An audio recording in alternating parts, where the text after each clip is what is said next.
Chittoor one town PS వద్ద ఉద్రిక్తత నెలకొంది. టీడీపీ నేతలు డబ్బులు పంచుతున్నారంటూ వైసీపీ అభ్యర్థి విజయానంద్ రెడ్డి నిరసనకు దిగారు. పోలీస్ స్టేషన్ ఎదుట అర్ధనగ్న నిదర్శన చేపట్టారు విజయానంద్ రెడ్డి.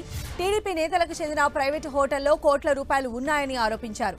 పోలీసులు చూసి చూడనట్లుగా వ్యవహరిస్తున్నారని విజయానంద్ రెడ్డి ఆరోపించారు.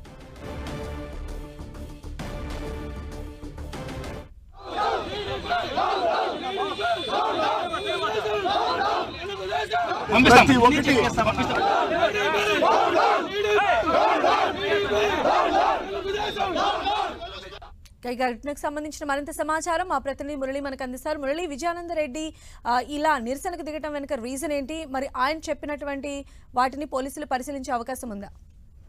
అంటే ఎన్నికలు ముంచుకొస్తున్న తరుణంలో చిత్తూరులో రాజకీయం ఒక్కసారిగా వేడెక్కింది. టీడీపీ అభ్యర్థులు ఇష్టారాజ్యంగా డబ్బులు పంచుతున్నారు.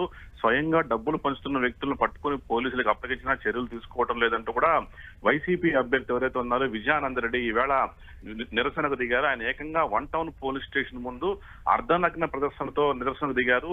టీడీపీ నేతల తీరును అట్లాగే పోలీసుల తీరును కూడా తీవ్ర స్థాయిలో ఎండగట్టారు. తాను అవసరమైతే ఇక్కడే ఆత్మహత్య చేసుకుంటానంటూ కూడా విజయానంద రెడ్డి పోలీసులను హెచ్చరించారు.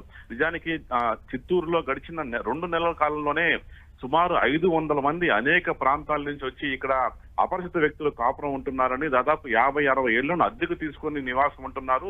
రానున్న ఎన్నికల్లో అక్రమాలకు పాల్పడేందుకు డబ్బులు పంపిణీ చేసేందుకు బెంగళూరు నుంచి కొన్ని ముఠాలు ఇక్కడికి రావడం జరిగింది.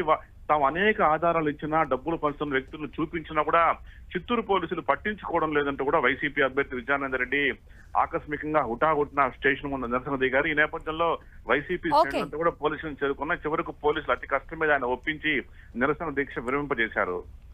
రైట్ మురళి.